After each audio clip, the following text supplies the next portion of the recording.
Are we rolling? This is bloopers material right here. Yeah. Yeah. So people who stay chat. until past the credits. No one stays till past the credits. Sure they do. They know there's Easter eggs. They don't stay until after the credits. Okay, we're ready, right? Hello and welcome back to the YouTube channel. And he's Dave Basil. And you're Neale Bailey. And tonight we have a really cool double Aprilia show for you. Yeah, Night of the Aprilia. It's going to be rad. We've got Dave Frers here as our guest with a 2001 custom double take Aprilia. It was a Falco. It was a Falco. It's an RSV hybrid mix. Yep. I've done track days with Dave, ridden dirt bike with him, corner spin. You've been friends I've buried forever. hookers with Dave, all right? So. Did you? Can we say that? No, I don't think we can say that, so we won't. Sorry, Perfect. Continue. Shameless plug, we've got an Aprilia 900 shiver that you've actually ridden to go get the beer for Nate. Yep, got the beer for Nate, so Nate's coming. You've got some news? Not yet. I'll make up some news. It's going to be fun. You guys are going to love Dave. He's been on Aprilias forever. He's super passionate about motorcycles. If you were going to be stuck on a deserted island, you would want Dave there for energy and activities and, you know, help you whatever you do on a deserted island. Frame pictures. Oh yeah, and he's a picture framer too. So right. And this another is entrepreneur. And a very interesting motorcycle. So let's get to Dave. So I'm very excited to bring you the main event, which is our interview with Dave Frers here. And he's come all the way across Charlotte on his 2001 Aprilia Falco. What's going on? So Dave, you have owned this bike for many, many years. You bought it as a track bike, done street duties, and then what possessed you to kind of do this transformation? Dude, this thing's been through so many iterations, it's not even funny. I mean, so it's just evolved, you know, over the years, and it's, you know, I love this thing, man. It's my baby. Dude, you're not Dave Frers. Dude, whatever. Dude, this is my bike. Whatever, dude, Shebag. I was here first. Get out of here. I'm Dave. God. This is better. Hey, Neale. Better. How's it going, buddy? Great friend. You're a much better Dave Frers. Thank you. I'm better looking too. So I already introed your bike. Yeah, you are better looking. Yep. And so quick bit of background. Dave and I have been friends for many years too. You have been friends with Dave Collier for many years, and you have actually owned 8 Aprilias. Yes. This originally is an 01 Falco. What year did you buy this? I probably bought this thing in 2006. It was a motorcycle that I bought with extra insurance money. Oh, that was the dead squirrel. The dead squirrel story, yes. Right. We won't talk about it. Yeah, it was bone stock SL Falco. It is not that anymore. Well, it's interesting because when I met you and we did a lot of track days together, you actually rode this as a stock Falco. I did, the first few times I rode it, and it was hideous. It was hideous on the track. It was pretty quick at the corners, but it was a handful to get around. The Falco had a lot of issues if you were going to make it a track bike. Yeah. It was not competent. I would imagine not a lot of people are very familiar with the Aprilia Falco, so we're going to be running a picture so people can Sure. see what it looked like. But then you also, one of your Aprilias you bought was an RSV Mille. Yes. It was the R before they did the factory designation. That's correct. So it had the Olean suspension, Brembo brakes. Yeah, those all the good wheels. stuff. Yeah.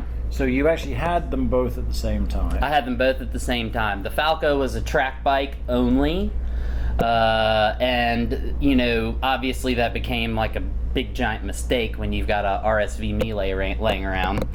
So yeah, but for some reason it really comes down to passion. Okay, I just loved this bike, and so I took all the good stuff off of the Mille and put it on the bike I loved.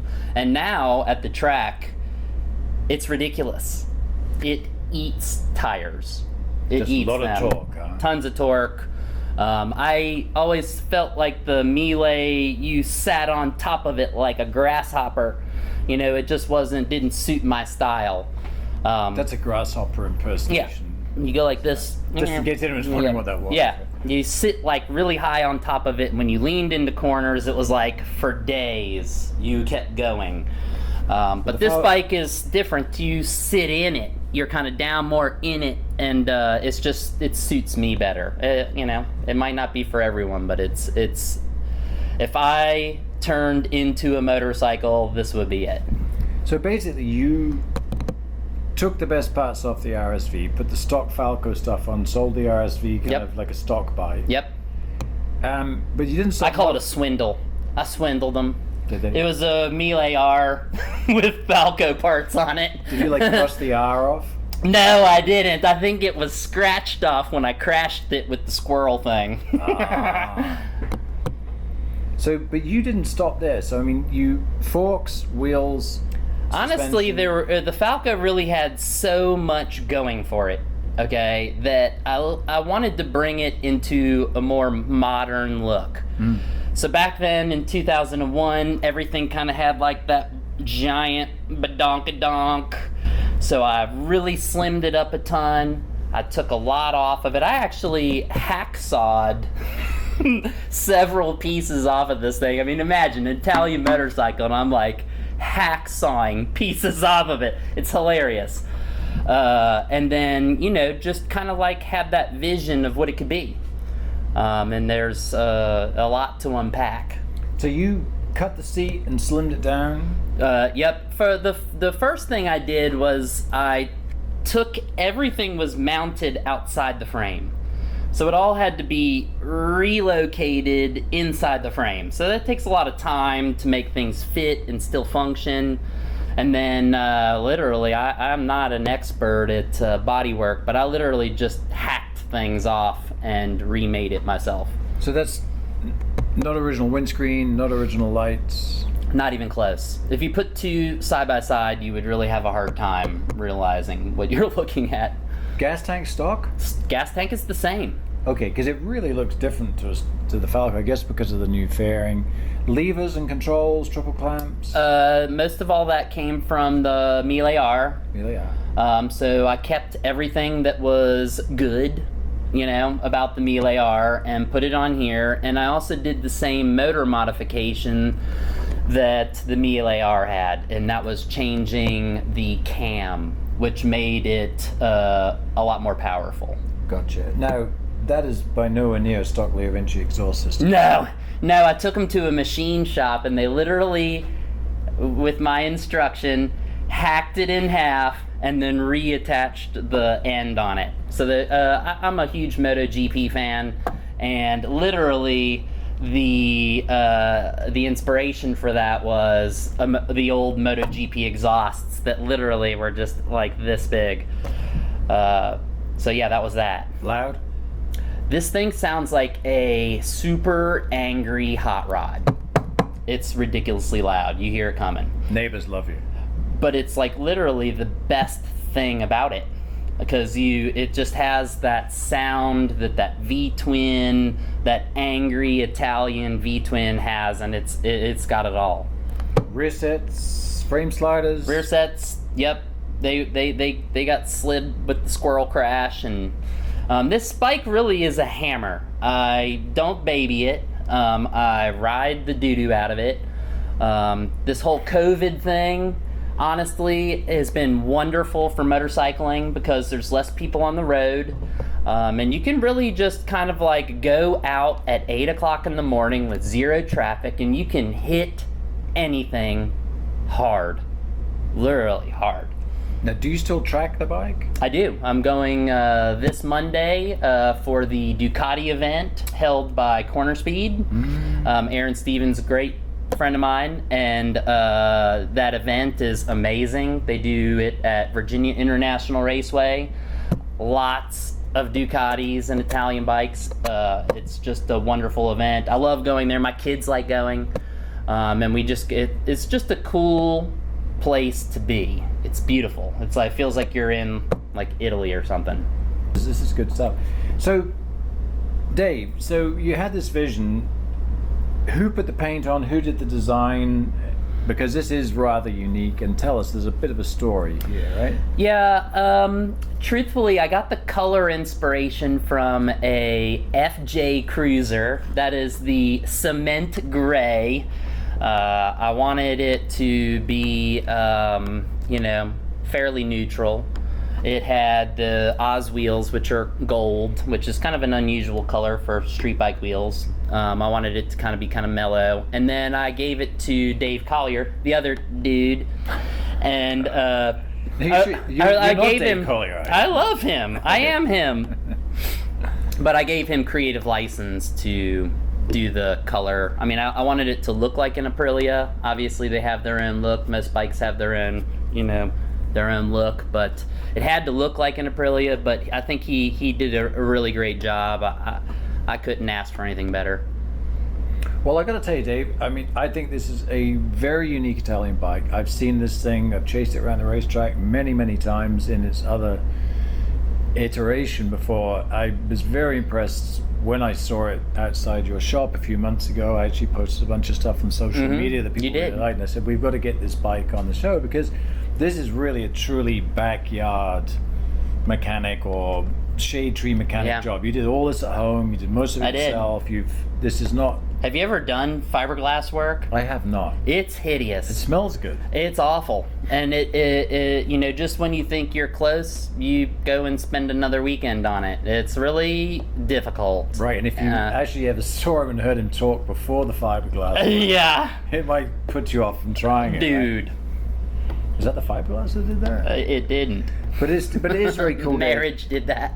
But it is cool. And another sort of little snippet here with Dave and I history is there was a time when you had an Aprilia 450 dirt bike. Yes, I did. That thing was pretty silly. I called it the urban assault vehicle. It literally was the most fun commuter to work bike ever. It was a minimum of 11 wheelies. Yeah, I had to from home to work. Minimum. Yeah. Minimum. Right, and when you live a mile and a half from work, it was stupid, dude. It was literally stupid. It was really crazy how well that bike did with street tires on it. It was, people want to do supermotos, whatever. This thing was a straight up dirt bike that I just put street tires on, and it was ridiculous. Yeah, Aprilia makes some crazy stuff. And I mean, I'm sure there are some people, most people are pretty familiar with Aprilia. Quick history lesson on Aprilia, owned by Piaggio, who also owns Moto Guzzi. We've had some Moto Guzzis and Vespa. Yes, they do. And they are in Neale, Italy. They have a very long history of motorcycle racing, 54 world championships to the name. They have no idea how much I love them. We should tell them. They have no idea. They would sponsor me. Right, just with love, right? Yeah. So it's a great company. They might at least give me a Aprilia t-shirt. I know. Well, thankfully Kawasaki gave you yeah, I love all motorcycles. I know you do, and you've had many, many of them. So, Dave Frers, thanks for coming on. Thanks for being Neale. with us. Appreciate it, dude. Of course, we'll be riding with you more in the future. Dave Frers. Thank you.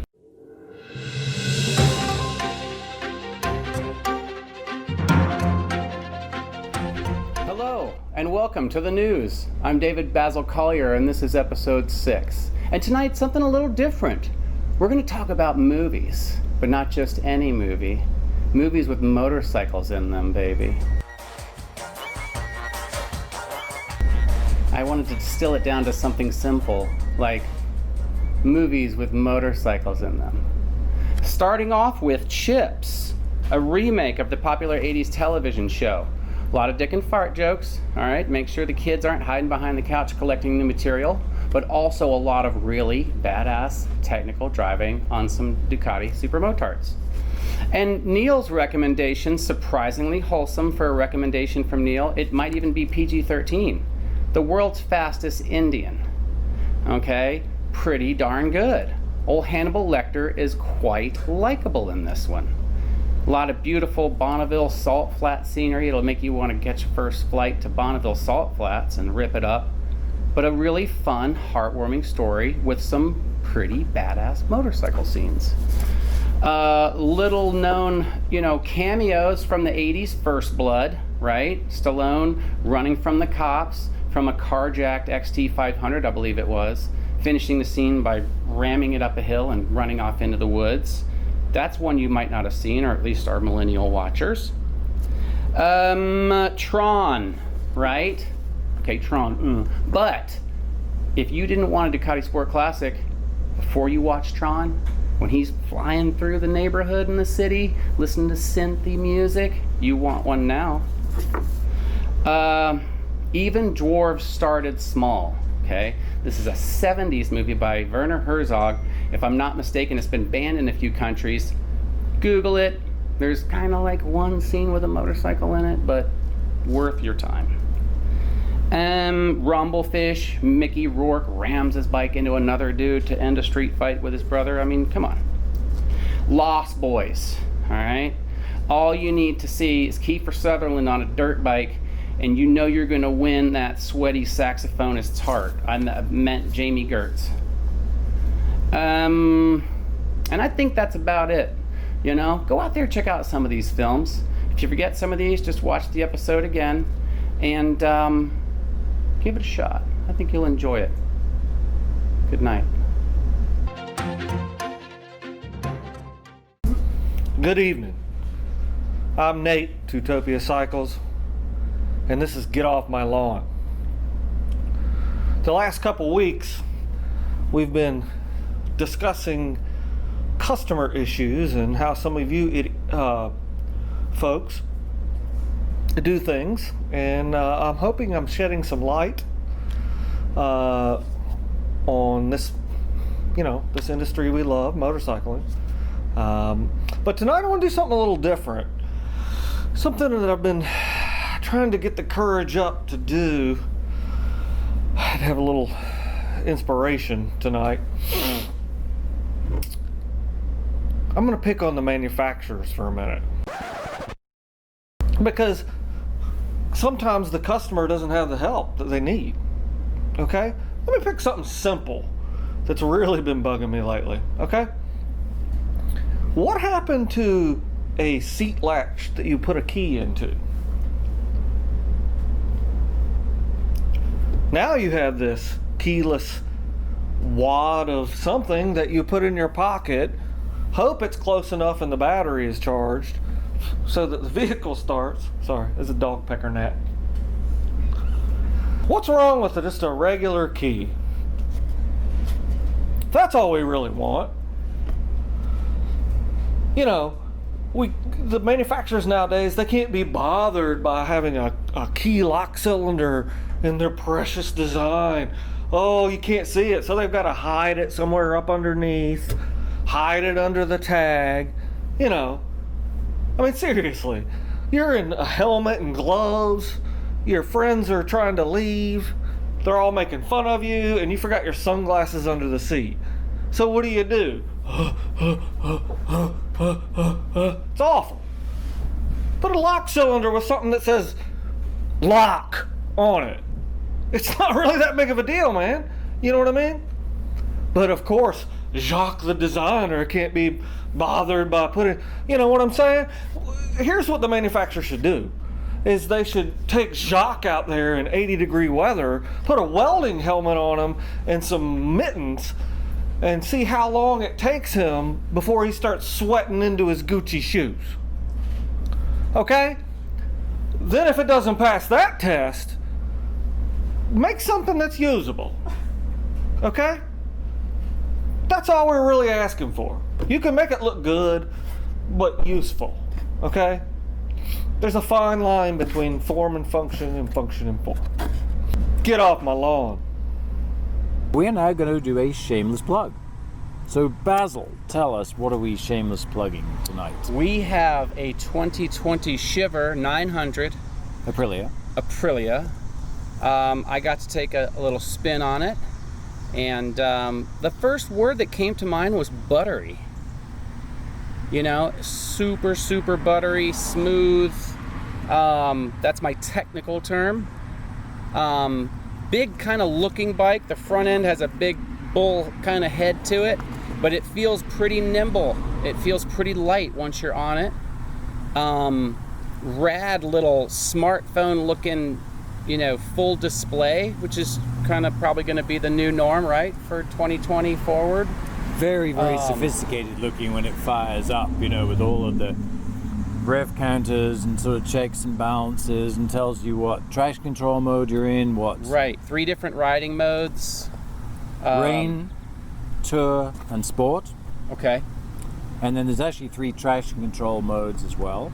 Okay. And comes with the ABS anti-lock braking system on default, and you can turn it off if you want. So that's kind of a nice thing for some people. So liquid cooled, something like 93 horsepower.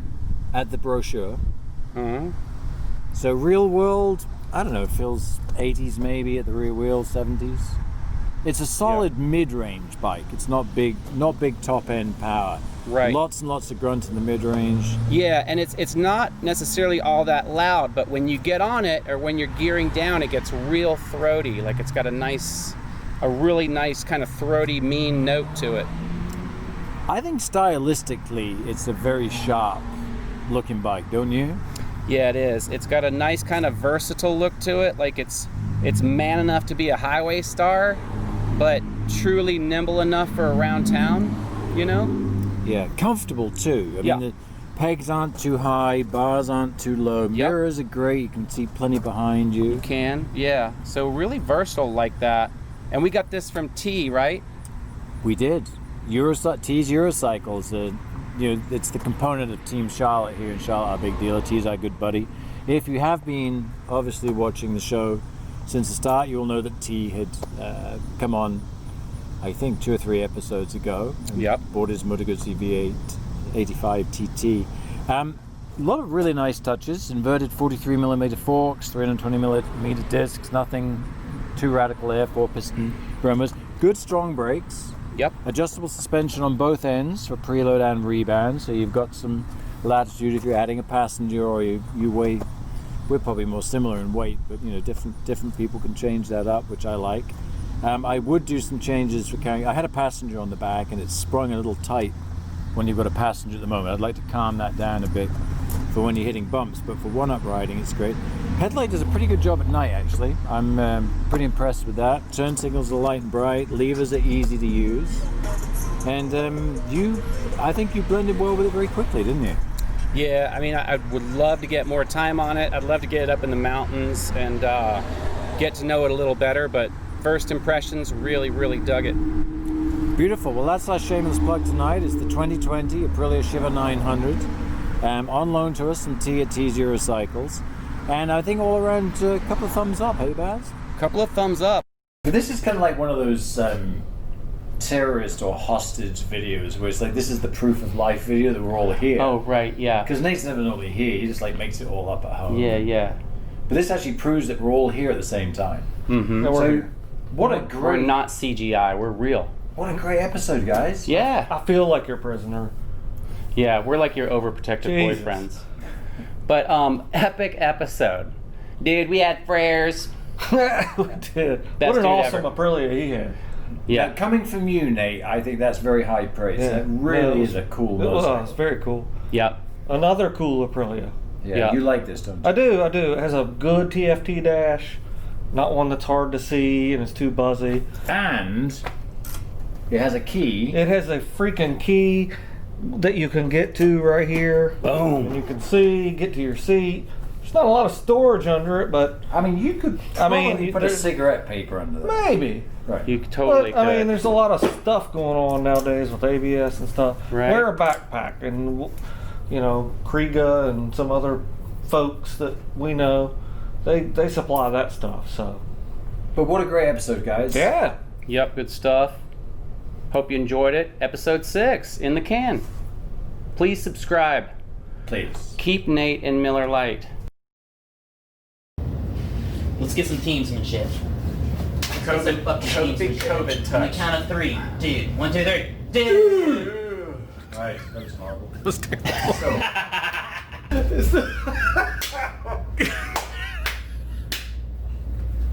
I'm not a crybaby.